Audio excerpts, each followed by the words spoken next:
In a misty countryside near Jiala province, a young woman named Unha married a gentle stranger called Minjun, whose soft eyes and quiet strength made her heart believe destiny had chosen him. Their wedding was small, almost secret. Only a few villagers attended, and though no one knew Minjun's relatives, his warmth and grace made everyone feel strangely safe around him. Unha followed him to a secluded house by the mountainside. It was ancient, wooden, and filled with the scent of pine, rainwater, and something faintly metallic beneath. Every morning, Minjun left before sunrise, saying he worked in town. He returned each evening cold to the touch, yet always with wildflowers tucked neatly behind his ear. In time, Unha bore 3 children, 2 sons and a daughter, all with their father's pale eyes and a voice that carried softly even through silence. The children never fell sick, never bruised, and never wept at night. Their laughter echoed strangely, repeating itself long after their mouths had stopped moving. One night, Unha awoke and found Minjun outside, speaking quietly to the darkness.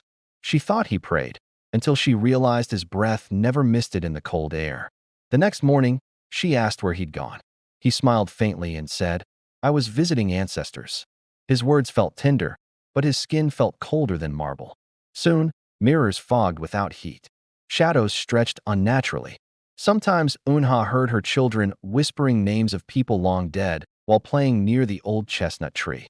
One rainy afternoon, an old woman passing by stared at the house and whispered, "That family burned 20 years ago. No one lives there anymore." Unha laughed nervously, insisting the woman was mistaken. But when she turned, her children had vanished. Only 3 trembling silhouettes clung to the walls behind her. She rushed inside. Their toys floated midair, circling slowly. Minjun appeared behind her, calm, voice low. "You shouldn't have seen that, my love," he murmured, eyes glowing faintly blue. Trembling, she asked, "Who are you?" He stepped closer, whispering, "I am the man who loved you beyond death. You gave me reason to exist again." The floor shook. Lamps flickered. Her children appeared hand in hand, smiling too wide. "We're still your babies, Amma," they chorused. "We live because you love Appa." Horror struck her heart like lightning. Unha fainted, falling into cold arms that felt both tender and empty, as voices sang lullabies from a world unseen. When she awoke, she was lying in her parents' courtyard in Kangwon province. Villagers surrounded her, whispering, "She's back. We thought she died years ago." Her mother wailed and clutched her tightly. "Unha, you disappeared 5 years ago," her father shouted, sprinkling salt and holy water. "No one found that forest house you described."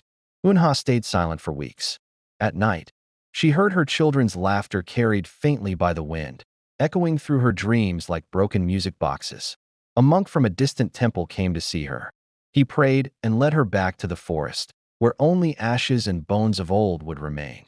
He chanted purification rites as the wind howled through the trees. Between whispers, Unha thought she heard her children humming a lullaby she'd once sung them. That night, Minjun appeared in her dream, kneeling, sorrowful. "Forgive me," he whispered. "I only wanted a family. I never meant to steal your light." When she awoke, her room smelled faintly of rain again. On her pillow lay a single white magnolia, petals trembling softly as though freshly placed by unseen hands. Unha wept quietly and whispered, "I forgive you." Outside, the wind sighed, a long, peaceful exhale, like a spirit finally released from endless longing. Seasons turned. Unha's heart healed, though she never remarried. She shared her story so others would recognize when love feels beautiful but strangely too still, too silent.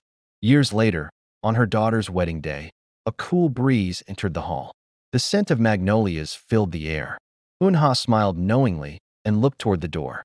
No one else noticed, but she saw him, Minjun, standing quietly at the edge of light, watching with pride, fading softly with every blink she took.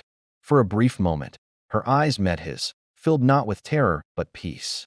Even the candles swayed gently, as if bowing to something divine and invisible.